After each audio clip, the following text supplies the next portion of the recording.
प्रश्न है आपका कि नवनियुक्त पोप लियो 14वें के संबंध में निम्नलिखित कथनों पर विचार कीजिए।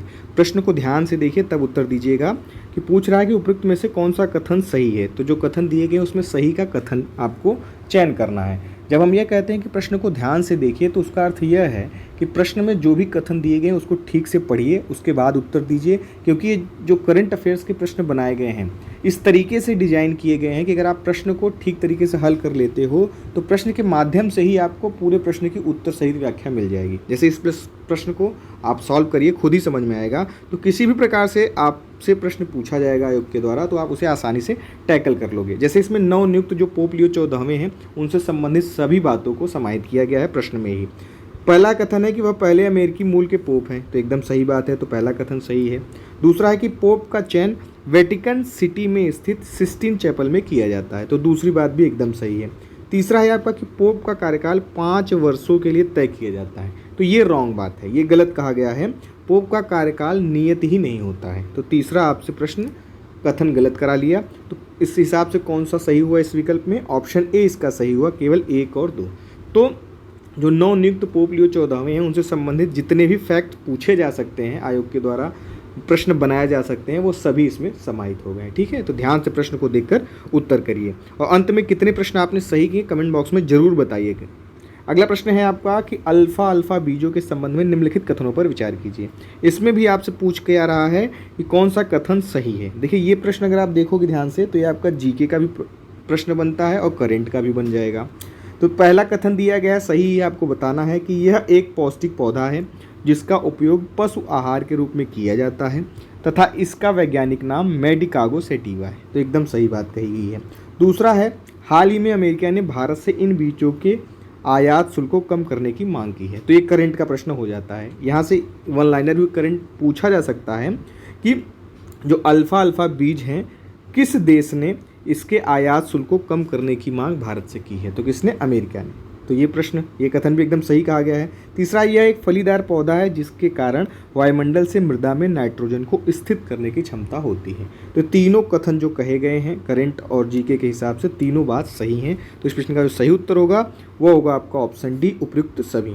तो इस तरीके से प्रश्न को टैकल करिए, इस तरीके से आपको एक्सप्लेनेशन दिया गया है। जो चीज़ें आपको ना आए जब हम बोल रहे हैं तो उसे नोट डाउन जरूर करिए। अगला प्रश्न है, देखिए ये प्रश्न भी अच्छा सेट किया गया है कि सैन्य अभ्यास डस्टिक 2025 के संबंध में निम्नलिखित कथनों पर विचार कीजिए। देखिए इससे आपके सारे फैक्ट्स जो सैन्य अभ्यास है उसके क्लियर हो जाएंगे। ऊपर भी हमने देखा कि काफ़ी सैन्य अभ्यास करा चुके हैं, तो आपको इसी सीरीज में जितने भी सैन्य अभ्यास हुए हैं, कहाँ हुए, कौन सा संस्करण है, सब क्लियर हो जाएगा। पहला कथन है, इसमें भी सही ही का चयन करना है आपको। पहला है आपका कि इस अभ्यास का 6ठा संस्करण भारत और उज्बेकिस्तान के बीच पुणे में संपन्न हुआ। एकदम सही कथन क्या कहा गया है, 6ठा संस्करण रहा, हुआ कहाँ? पुणे में। और अभ्यास डस्टिक किसके बीच होता है? भारत और उज्बेकिस्तान के बीच। दूसरा कथन है कि इस अभ्यास में भारतीय सेना की जाट रेजिमेंट और भारतीय वायुसेना की एक बटालियन तथा उज्बेक सेना का प्रतिनिधित्व किया। तो दूसरा कथन भी सही है, तो दोनों कथन जो दिए गए हैं वो सही है।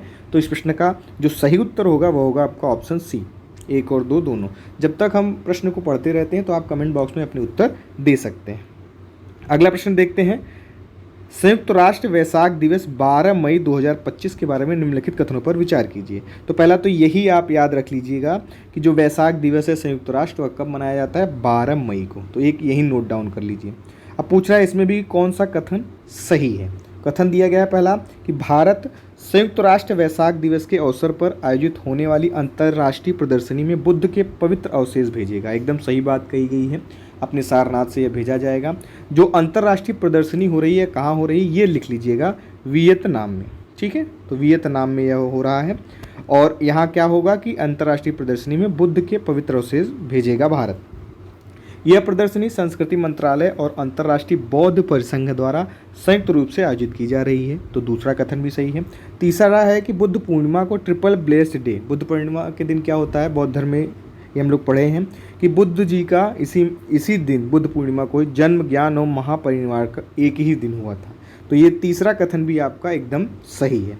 तो जो कथन आपके तीनों दिए गए हैं तीनों ही सही है। तो इस हिसाब से इस प्रश्न का जो सही उत्तर होगा वह होगा आपका ऑप्शन डी, उपयुक्त सभी। ठीक है, आगे बढ़ते हैं, अगला प्रश्न देखते हैं। यह भी बहुत ही बेहतरीन प्रश्न है। ध्यान से प्रश्न को पढ़िएगा, उसके बाद उत्तर दीजिएगा। पूरे प्रश्न में आपको व्याख्या पूरे रामसर कन्वेंशन से संबंधित मिल जाएगा। तो ध्यान से देखिए, इसमें पूछ क्या रहा है कि भारत में रामसर स्तरों के बारे में निम्नलिखित कथनों पर विचार कीजिए, कौन सा कथन सही है, यही आपको चयन करना है। पहला है कि हाल ही में राजस्थान में खीचन, फलौदी और मेनार उदयपुर आर्द्रभूमि को रामसर स्थल घोषित किया गया है। एकदम सही बात कही गई है। बात करें मेनार, यहाँ से नोट डाउन कर लीजिए। मेनार को जो है पच्छी ग्राम के नाम से भी जाना जाता है, तो इसे आप नोट कर लेंगे। ठीक है, अब ये जो 2 स्थल रामसर घोषित किए गए हैं राजस्थान में, तो अब राजस्थान में कुल कितने स्थल हो गए हैं? 4। ये भी नोट कर लीजिए। पहले कौन था? केवलादेव और सांभर झील, ये 2 रामसर स्थल में थे। अब ये 2 और जुड़ गए, कौन कौन? खीचन और मेनार। और मेनार को क्या बोलते हैं? पच्छी ग्राम के नाम से। तो पहला कथन एकदम सही है। दूसरा है भारत में रामसर स्थलों की कुल संख्या जून 2025 तक 91 हो गई। तो जून कितना है? 91, सही बात है। तीसरा है भारत के केवल 2 आर्द्रभूमि को मानट्रोप रिकॉर्ड में शामिल किया गया है, कौन कौन? लोकटल झील मणिपुर और केवलादेव राष्ट्रीय उद्यान राजस्थान। ठीक है, तो ये दोनों बात भी सही है। तो जो केवलादेव राष्ट्रीय उद्यान आपने पढ़ा, यह रामसर स्थल भी हो गया और मानट्रो रिकॉर्ड के तहत। तो ये भी आपका प्रश्न आप देख रहे हैं, पूरे जो कथन कहे गए हैं वो तीनों सही हैं। तो तीनों कथन सही कहे गए हैं, सही हैं। बात करें रामसर स्थल की, तो थोड़ी चीज़ें और नोट कर ली। कब? 1971 में। ठीक है, 1971 में हुआ। और इसमें अगर भारत की बात करें तो इसमें भारत शामिल हुआ 1982। कई बार यही पूछ लिया गया है, तो भारत इसमें 1982 में शामिल हुआ। अगर रामसर स्थल की बात करें भारत में, तो सबसे अधिक कहाँ है? तमिलनाडु में। तमिलनाडु में कितने हैं? नोट डाउन कर लीजिए, 20। उसके बाद अपना स्थान है यूपी का, कितने हैं? 10। उसके बाद अगर आप देखेंगे तो पंजाब और हरियाणा है, 6-6। उसके बाद बाकी का क्रम है, तो ये भी आप नोट डाउन इसमें कर लेंगे। ठीक, भारत कब शामिल हुआ? 1982। तो इस प्रश्न का जो सही उत्तर है, सभी बात सही कही गई हैं, ऑप्शन डी इसका सही होगा, उपयुक्त सभी। आगे बढ़ते हैं, अगला प्रश्न देखते हैं। पीएम प्रणाम योजना अच्छी योजना है केंद्र सरकार की, इसके बारे में पूछा गया है। इसमें भी यही रहा कि कौन सा कथन सही है। पहला कथन है, इस योजना को 2023 में रासायनिक उर्वरकों के उपयोग को कम करने के उद्देश्य से शुरू किया गया था। तो पहली बात एकदम सही कही गई है। दूसरा है कि हाल ही में इस योजना के तहत कर्नाटक सबसे अधिक बचत वाला राज्य था। तो ये बात भी एकदम सही कही गई है। इसका जो उद्देश्य था पीएम प्रणाम योजना का, उसका उद्देश्य यही था कि जो भी खाद्य सामग्री है, जैसे डीएपी हो गया, एनपीके हो गया, इनका जो प्रयोग हो उसे कम किया जाए। और यह केंद्र सरकार की स्कीम है। तो जो इसमें सब्सिडी दी जाती है उसमें जो बचत होता है, तो उस पूरे बचत जो हुआ उससे पूरा केंद्र सरकार क्या करेगी? उसका 50% हिस्सा वह राज्यों को दे देगी, इस पहल के अंतर्गत जो सब्सिडी में बचत होगी। ठीक है, तो इसका यह फ़ायदा है। यह 3 साल के लिए इसको लागू किया गया था। कहाँ का? कौन से? 23-24 से लेकर लिख लीजिएगा 25-26। ये भी स्टेटमेंट बनाकर प्रश्न पूछ सकता है। तो उसमें कर्नाटक जो है सबसे अधिक बचत करने वाला राज्य रहा। अगर इसके बाद बात करें तो उसके बाद में नंबर आता है महाराष्ट्र का। कर्नाटक के बाद महाराष्ट्र, फिर उसके बाद पश्चिम बंगाल। तो ये भी आप लिख सकते हैं अगर मिलान में आए या क्रम में पूछे। तो इससे संबंधित जितने भी फैक्ट हैं वो आपको इसमें डिस्कस कर लिया गया। तो इस प्रश्न का सही उत्तर होगा ऑप्शन सी, 1 और 2 दोनों सही। ठीक, अच्छा प्रश्न रहा। आगे बढ़ते हैं, अगला प्रश्न देखते हैं। अगला प्रश्न है आपका कि मेडोग हाइड्रो प्रोजेक्ट भारत के लिए चिंता का विषय रहा। यह परियोजना किस देश द्वारा विकसित की जा रही है? तो किसके द्वारा विकसित की जा रही है? 1 लाइनर टाइप का प्रश्न है, ऑप्शन बी, चीन के द्वारा। आगे बढ़ते हैं, अगला प्रश्न देखते हैं। नेवा, अच्छा पहल है यह। नेवा राष्ट्रीय ई विज्ञान अनुप्रयोग प्लेटफॉर्म के बारे में निम्नलिखित कथन पर विचार करना है। नेवा क्या है? एक राष्ट्रीय ई विज्ञान अनुप्रयोग है। यह डिजिटल प्लेटफॉर्म है। यह 1 नेशन 1 एप्लीकेशन के पहल के तहत इसका निजात किया गया है। पूछ रहा है कौन सा कथन सही है। नेवा प्लेटफॉर्म का हाल ही में पुडुचेरी विधानसभा के लिए उद्घाटन किया गया। तो एकदम सही बात कही गई है। इससे पहले 2022 में नागालैंड नेवा को लागू करने वाला पहला राज्य था। तो दोनों कथन इसमें जो कहे गए हैं एकदम सही हैं। और पूछ क्या रहा है कौन सा कथन सही है, तो इस हिसाब से इस प्रश्न का सही उत्तर क्या होगा? यह होगा दोनों। नेवा की बात करें तो यह 100% केंद्रीय सहायता यानी केंद्रीय संसदीय कार्य मंत्रालय द्वारा ही इसका प्रयोग किया जाता है। और बात करें तो इस एप्लीकेशन की वजह से इतनी हेल्प हो रही है कि लगभग 3 से 5 टन कागज़ की बचत होगी, क्योंकि ये एक ऑनलाइन प्लेटफॉर्म है। ठीक है, तो ये बहुत ही महत्वपूर्ण है इस लहजे से, तो इसका सही उत्तर ऑप्शन सी। आगे बढ़ते हैं, अगला प्रश्न देखते हैं। अमृत भारत स्टेशन योजना कब शुरू की गई? थोड़ा कुछ ज़्यादा पुराना पूछ लिया गया, तो कब शुरू की गई थी? यह दिसंबर 2025 में। आगे बढ़ते हैं, अगला प्रश्न देखते हैं। गोवा की साक्षरता स्थिति के बारे में निम्नलिखित कथनों पर विचार कीजिए। अच्छा प्रश्न है, पूरा एक्सप्लेनेशन ध्यान से देखिएगा, प्रश्न में ही आपको मिलेगा। पहला कि पूछ यही रहा है कि कौन सा कथन सही है। तो पहला लिखा है कि शिक्षा मंत्रालय ने गोवा को पूर्ण कार्यात्मक साक्षर राज्य घोषित किया, तो एकदम सही बात है। दूसरा है कि गोवा से पहले मिजोरम पहला राज्य और लद्दाख पूर्ण कार्यात्मक साक्षर राज्य का दर्जा हासिल करने वाला पहला केंद्र शासित प्रदेश था, तो ये कथन भी एकदम सही कहा गया है। गोवा के पहले कौन था? मिजोरम पहला राज्य था, प्रश्न ये भी डायरेक्ट पूछ सकता है। और अगर राज्य केंद्र शासित की बात करें तो कौन है? लद्दाख। और अभी हाल फिलहाल में अगर आप देखें जून की बात करें हम, तो त्रिपुरा, इसमें और आप नोट डाउन कर लीजिएगा, त्रिपुरा भी इस श्रेणी में आ गया। त्रिपुरा भी तीसरा पूर्ण कार्यात्मक साक्षर राज्य बन गया। जो ये पूर्ण कार्यात्मक साक्षर कहा गया है, इसका अर्थ 100% साक्षरता नहीं है, ये भी लिख लीजिएगा, ये भी स्टेटमेंट बना सकता है। कितने % से अधिक होना चाहिए? 95% से अगर अधिक साक्षरता दर है तो उस राज्य को पूर्ण कार्यात्मक साक्षर राज्य घोषित किया जाएगा। और कार्यक्रम इसके लिए क्या था, लिख लीजिएगा, बहुत ही इम्पॉर्टेंट है। इसका जो है कि एक्सप्लेनेशन भी पूछ सकता है। कार्यक्रम है उल्लास, UAA और S। ठीक है, तो इसका फुल फॉर्म भी पूछ सकता है, तो इसका फुल फॉर्म होगा understanding life long learning for all in society. ठीक, तो इसका फुल फॉर्म याद रखेंगे, फिर से बोल दे रहा हूँ, लिख लीजिए, understanding life long learning for all in society. ठीक, ये कुल 5 घटक पर आधारित है। कौन से घटक हैं ये भी लिख लीजिए। आधारभूत साक्षरता एवं संख्यात्मक ज्ञान, मौलिक जीवन कौशल, बुनियादी शिक्षा, व्यावसायिक कौशल और निरंतर शिक्षा, ये 5 इसके घटक हैं। तो पांचों घटक से भी प्रश्न पूछ सकता है, ये भी आप याद रखेंगे। तो इस प्रश्न का जो सही उत्तर होगा वो होगा आपका ऑप्शन सी। दोनों बात एकदम सही कही गई है। ठीक है, तो त्रिपुरा भी तीसरा पूर्ण कार्यात्मक साक्षर राज्य बन गया। अगला प्रश्न देखते हैं और ध्यान से पढ़ेंगे इसको कि बिरसा मुंडा के संबंध में निम्नलिखित कथनों पर विचार कीजिए। प्रधानमंत्री जी ने हाल ही में 9 जून 2025 को बिरसा मुंडा को उनके शहादत दिवस पर श्रद्धांजलि अर्पित की, तो एकदम सही बात है, पहला कथन सही है। बिरसा मुंडा को धरती आबा यानी पृथ्वी के पिता के नाम से भी जाना जाता है और उन्होंने बिरसैल धर्म की स्थापना की, तो दूसरी बात भी एकदम सही कही गई बिरसा मुंडा जी के बारे में।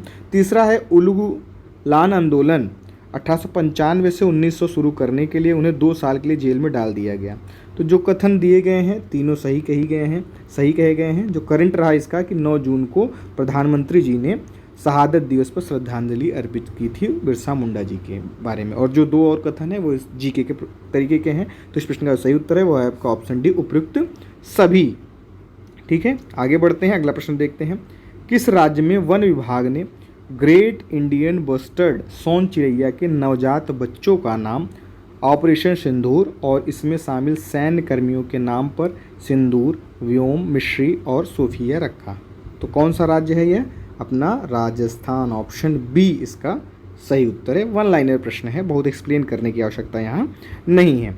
अगला प्रश्न है, अच्छा प्रश्न है, ग्रीन इंडिया मिशन, इसके बारे में कथन दिए गए हैं, पूछ यही रहा है कि कौन सा कथन सही है। तो ध्यान से देखिए, सही कथन का चुनाव करिए कि GIM जलवायु परिवर्तन पर राष्ट्रीय कार्य योजना के तहत एक मिशन है जिसे 2014 में शुरू किया गया, सही बात है। 2021 से 2030 के लिए संशोधित GIM योजना हाल ही में 17 जून को विश्व मरुस्थलीकरण और सूखा रोकथाम दिवस के अवसर पर जारी की गई थी, तो ये कथन भी सही है। और ये फैक्ट याद रखना है आपको कि 17 जून को विश्व मरुस्थलीकरण और सूखा रोकथाम दिवस मनाया जाता है। तो ये दोनों बात कही गई हैं ग्रीन इंडिया मिशन के तहत, ये दोनों बात सही हैं। तो इस प्रश्न का जो सही उत्तर होगा वह होगा आपका ऑप्शन सी, 1 और 2 दोनों सही हैं। आगे बढ़ते हैं, अगला प्रश्न देखते हैं। हमारे संस्थान के द्वारा सभी कार्यक्रम चलाए जा रहे हैं, टेस्ट सीरीज भी चल रही है आपकी, ये टेस्ट सीरीज के ही प्रश्न हैं। और उसके बाद आपका RO मेंस का भी बैच चल रहा है, PCS प्रीलिम्स का भी बैच चल रहा है, अंगद का भी चल रहा है और PCS मेंस का भी बैच चल रहा है। तो किसी भी कार्यक्रम से जुड़ने के लिए हमारे नंबर 7905901018 पर आप व्हाट्सएप या टेलीग्राम करके जानकारी लेकर जुड़ सकते हैं। आगे बढ़ते हैं, अगला प्रश्न देखते हैं। G7 शिखर सम्मेलन के बारे में निम्नलिखित कथनों पर विचार कीजिए। पूछ यही रहा है कि कौन सा कथन सही है। तो देखते हैं, पहला कथन है कि G7 शिखर सम्मेलन का 51वां संस्करण कनाडा के कनानसिक्स में आयोजित किया गया था और इसमें भारत के प्रधानमंत्री ने भाग लिया। तो एकदम सही है, 91वां संस्करण रहा यह, 91वां, और कहाँ हुआ? कनाडा के कनानसिक्स में। तो पहला कथन एकदम सही है, भारत के प्रधानमंत्री ने भाग लिया। G7 का अस्थायी सचिवालय कनाडा के वैंकूवर में है और भारत इसका अस्थायी सदस्य नहीं है। तो ये लाइन तो ठीक है, भारत इसका अस्थायी सदस्य नहीं है, लेकिन जो सचिवालय की बात कही गई है ये एकदम गलत है, क्योंकि G7 का कोई अस्थायी मुख्यालय नहीं होता है। तो ये बात एकदम गलत कही गई है, ये एक अनौपचारिक मंच होता है G7। अगर बात करें G7 की तो कौन कौन से देश हैं इसमें? फ्रांस है, लिख लीजिएगा, France, Germany, Italy, United kingdom, Japan, America और कनाडा, ठीक है। और भारत इसका अस्थायी सदस्य नहीं है, तो दूसरा एकदम गलत हो गया। तीसरा, इसका गठन 1925 में G6 के रूप में हुआ था और कनाडा जो है इसमें 1976 में शामिल हुआ, तो G7 हो गया। लेकिन 1997 में रूस शामिल हुआ और G8 हो गया, लेकिन क्रीमिया पर कब्जे के कारण 2014 में इसे बाहर कर दिया गया, किसे? रूस को। तो ये एकदम सही लाइन लिखी गई है, एकदम सही बात है। तो G7 का कोई मुख्यालय नहीं होता है, तो यह गलत है। एक एक साल में जो है इसकी अध्यक्षता, जो देश हैं G7 के, उसी में से अध्यक्षता बदलती रहती है। जिससे इस समय अध्यक्षता कौन कर रहा है G7 की? किसने की? कनाडा ने, ठीक है। और भारत इसका अस्थायी सदस्य नहीं है। एक बात इसमें महत्वपूर्ण है इस वाले में कि पहली बार जब है ऐसा है कि यूरोपीय आयोग के अध्यक्ष को आमंत्रित किया गया है इस कनाडा वाले में सम्मेलन में G7 के। तो इस प्रश्न का जो सही उत्तर होगा वो होगा आपका ऑप्शन 1 और 3। 1 और 3 सही होगा, तो इस हिसाब से ऑप्शन आपका सही हुआ ऑप्शन सी, ठीक है। आगे बढ़ते हैं, अगला प्रश्न देखते हैं। G7 से संबंधित सारे फैक्ट आपको रट गए होंगे, मैंने बता दिया, उसे नोट डाउन कर लीजिएगा जो आप भूल रहे होंगे। अगला प्रश्न है कि, एक सेकेंड, थोड़ा ऊपर नीचे हो जा रहा है। अंतर्राष्ट्रीय योग दिवस के बारे में निम्नलिखित कथनों पर विचार कीजिए। सही कथन ही चुनना है। प्रश्न 1 है कि कथन पहला है कि 11वां अंतर्राष्ट्रीय योग दिवस 2025 कब हुआ? 21 जून को। थीम क्या थी? थीम से प्रश्न कई बार पूछे गए हैं, वह है योग for one earth one health. तो ये थीम याद रखेंगे, कब हुआ? 21 जून को। तो पहला कथन एकदम सही है। पहला योग दिवस 2015 में मनाया गया था और यूनेस्को ने इसे 2016 में अमूर्त सांस्कृतिक विरासत के रूप में मान्यता दी। तो दोनों कथन सही है, ठीक। तो इस प्रश्न का सही उत्तर होगा ऑप्शन सी। आगे बढ़ते हैं, बहुत एक्सप्लेन करने की इसमें आवश्यकता नहीं है। कमेंट में अपने उत्तर देते रहिए कितने प्रश्न आपने सही किए हैं।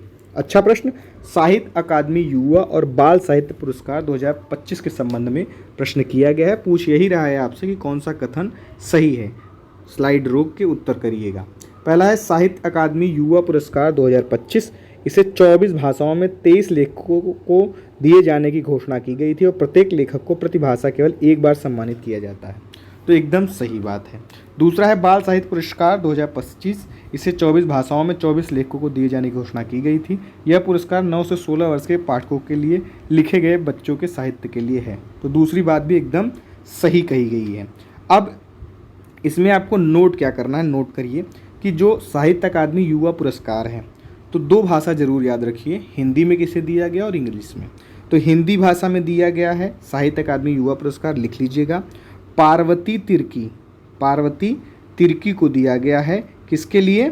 लिख लीजिएगा, पार्वती तिर्की को दिया गया है। फिर उगना उनका कविता संग्रह है उसके लिए, फिर उगना पार्वती तिर्की के लिए, हिंदी भाषा के लिए। अंग्रेजी के लिए अद्वैत कोठारी को Siddharth the boy who became the Buddha के लिए दिया गया। तो हिंदी और इंग्लिश याद रखेंगे, साहित्य अकादमी युवा पुरस्कार। दूसरा है आपका बाल साहित्य पुरस्कार 2025, इसमें हिंदी भाषा के लिए किसे दिया गया है? सुशील शुक्ल, लिख लीजिएगा। लघु कहानी है इनका, क्या है? 1/12, 1/12, ठीक है। किसको दिया गया हिंदी के लिए? सुशील शुक्ला जी को।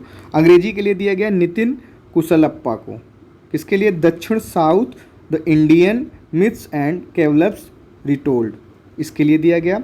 बात करें संस्कृत की, इसमें लिख लीजिएगा तो किसे मिला? प्रीति पुजारा को, किस कविता के लिए? बाल विश्वम। तो इतनी बात दोनों के लिए आप याद रखेंगे, लिख लीजिएगा। फिर किसी भी तरीके से प्रश्न यहाँ से पूछेगा, आप आसानी से सही कर लोगे। तो कौन सा कथन सही है? ऑप्शन सी इसका सही है, 1 और 2 दोनों। ठीक, आगे बढ़ते हैं, अगला प्रश्न देखते हैं। अच्छा प्रश्न है, निम्नलिखित में से कौन सा भारतीय निकासी अभियान और उनका संबंधित देश सही ढंग से सुमेलित है? तो सभी एक साथ हैं, देख लीजिएगा, वन लाइनर में भी पूछ सकता है और मिलान में भी पूछ सकता है। ऑपरेशन सिंधु 2025 ईरान से निकासी, एकदम सही बात है। ऑपरेशन कावेरी 2023 सूडान से निकासी। ऑपरेशन अजय 2023 इजराइल से निकासी। ऑपरेशन गंगा 2022 यूक्रेन से निकासी। ऑपरेशन देवी शक्ति 2021 अफगानिस्तान से निकासी। तो जो सारी शक्ति अभियान जो चलाए गए हैं वो सभी एकदम सही हैं, जितने भी अभियान चलाए गए हैं, और एकदम सुमेलित है। तो इस प्रश्न का सही उत्तर होगा ऑप्शन डी। ठीक है, आगे बढ़ते हैं, अगला प्रश्न देखते हैं। उपयुक्त तो सभी सही हैं। केंद्रीय क्षेत्रीय परिषद के बारे में निम्नलिखित कथनों पर विचार कीजिए। तो क्षेत्रीय परिषद की बात की गई है, अच्छा प्रश्न है यह। अभी हाल फिलहाल में इसकी बैठक हुई। तो केंद्रीय गृह मंत्री ने हाल ही में कहाँ पर हुआ इसका बैठक पूछा है, कौन सा कथन सही है यही चयन करना है। ध्यान से स्लाइड रोककर प्रश्न को देखकर उत्तर दीजिए। केंद्रीय गृह मंत्री ने हाल ही में वाराणसी उत्तर प्रदेश में केंद्रीय क्षेत्रीय परिषद की 25वीं बैठक की अध्यक्षता की। तो एकदम सही बात है, वाराणसी में हुआ है, 25वीं बैठक भी रही। क्षेत्रीय परिषदें एक वैधानिक निकाय हैं और राज्य पुनर्गठन अधिनियम 1956 के तहत 5 क्षेत्रीय परिषदों का गठन किया गया था। एकदम सही है, दूसरा भी सही है। तीसरा है कि उत्तर पूर्वी क्षेत्र के लिए एक अलग परिषद है, सही बात है, जिसका गठन उत्तर पूर्वी परिषद अधिनियम 1972 के तहत किया गया था।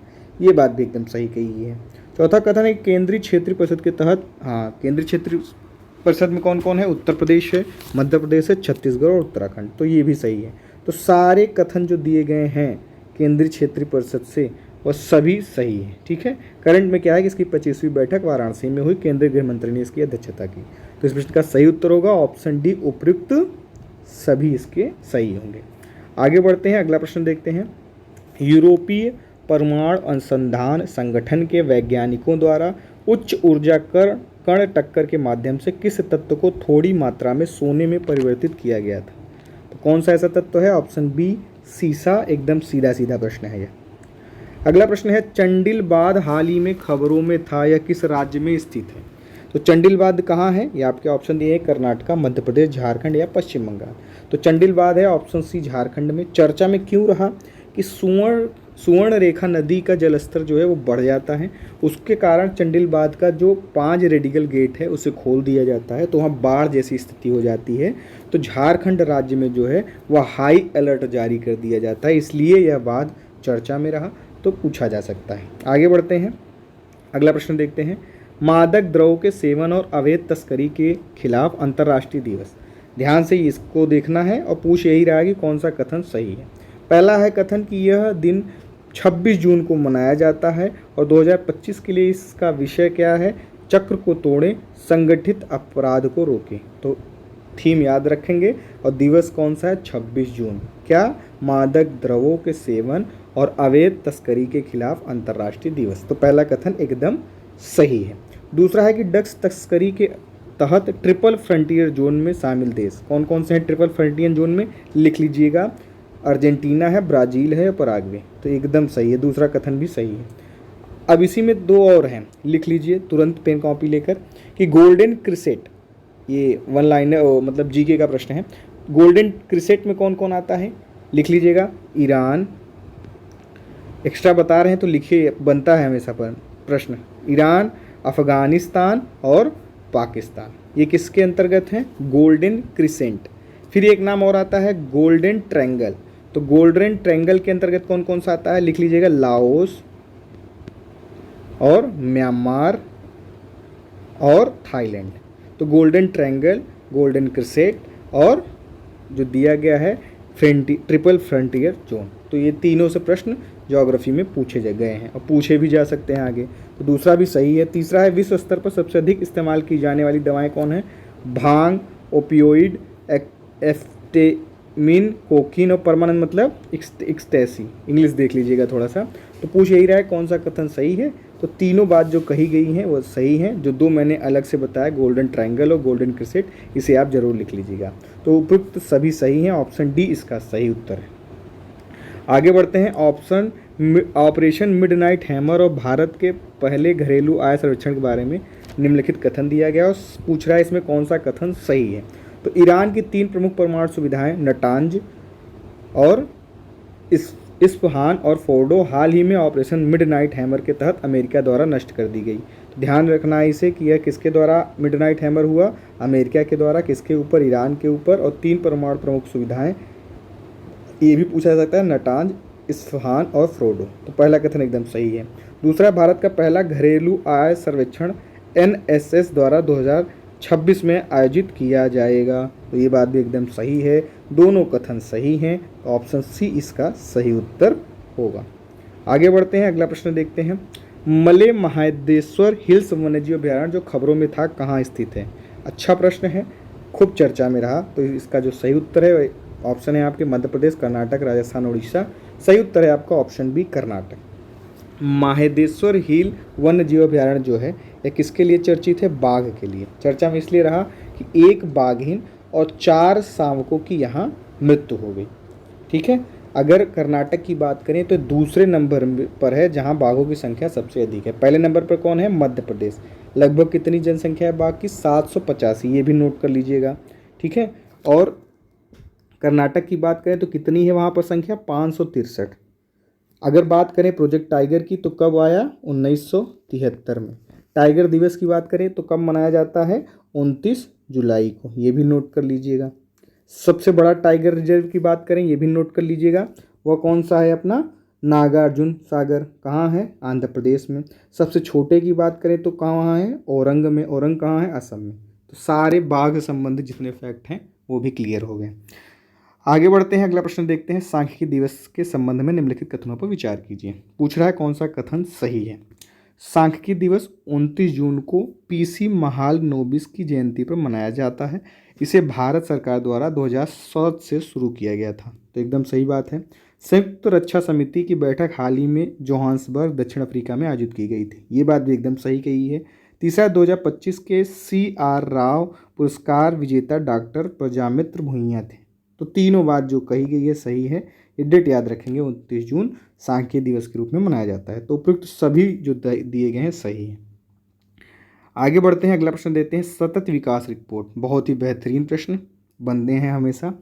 इसमें भी पूछ रहा है कौन सा कथन सही है। पहला कथन है कि 167 देश इसमें शामिल हैं, में से 67 स्कोर के साथ भारत 99वें स्थान पर रहा। तो पहला कथन एकदम सही है। बात करें अगर हम 2024 की तो उसमें किस रैंक पर था भारत? आई थिंक 109वें स्थान पर था। ठीक है, तो पहला सही है। रिपोर्ट के अनुसार 2030 तक केवल 70% सतत विकास लक्ष्य हासिल किए जाएंगे, जो वैश्विक प्रगति में एक गंभीर मंदी का संकेत है। तो ये बात भी एकदम सही है। कुल सतत लक्ष्य भी कितने हैं? 17, और 17% ही लक्ष्य हासिल किए जाएंगे।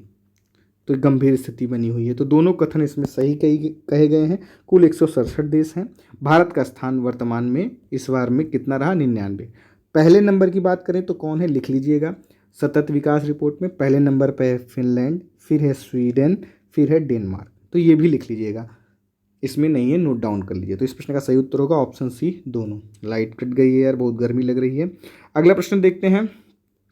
ये अच्छा प्रश्न है। सांख्यिकी और कार्यक्रम कार्यान्वयन मंत्रालय ने सकल घरेलू उत्पाद के आधार पर आधार वर्ष को 2011-12 से संशोधित किया और किस वर्ष को नया आधार वर्ष चुना? ये वन लाइनर है, तो किसे चुना गया है इसे इस बार? 2022-23 को। ऑप्शन बी इसका सही है। ठीक है, 2011-12 से चेंज करके क्या किया गया? 2022-23। इसके पहले क्या था? 2004-5 से बदल कर क्या किया गया था? 2011-12। कुल 7 बार लगभग संशोधन हुए हैं। अगर भारत में पहली बार राष्ट्रीय आय अनुमान लगाया गया कब? 1949 में, जब राष्ट्रीय आय समिति बनाई गई थी PC महालनोबिस जी के मार्गदर्शन में। ठीक है, तो जो बदलाव हुआ है अब क्या होगा? आधार वर्ष 2022-23 भी इसका सही उत्तर है। आगे बढ़ते हैं। ग्रैमी अवार्ड्स, अच्छा प्रश्न है। ग्रैमी अवार्ड 2025 के बारे में निम्नलिखित कथनों पर आपको विचार करना है। पहला कथन है कि काउबॉय कार्टर बियॉन्से का एल्बम ने 67वें संस्करण में सर्वश्रेष्ठ एल्बम का पुरस्कार जीता। सभी चीज़ इसी में समाहित हैं। पहला एकदम सही है। दूसरा है कि चंद्रिका टंडन ने त्रिवेणी एल्बम के लिए सर्वश्रेष्ठ new age avant chat album जीता। एकदम सही है, भारत की हैं तो इसलिए प्रश्न पूछे जाने की संभावना है। तीसरा है कि पहले भारतीय ग्रैमी विजेता कौन है? पंडित रविशंकर जी। ये बात भी एकदम सही है। ये हुआ कहाँ? 67वां Grammy award Los Angeles America में। ठीक है, तो सभी फैक्ट इसमें दिए गए हैं। तो इस प्रश्न का जो सही उत्तर होगा ऑप्शन डी, उपयुक्त सभी। कितने प्रश्न सही कर रहे हो आप? कमेंट में बहुत अपना मार्क्स जरूर शेयर करिए। जय हिंद।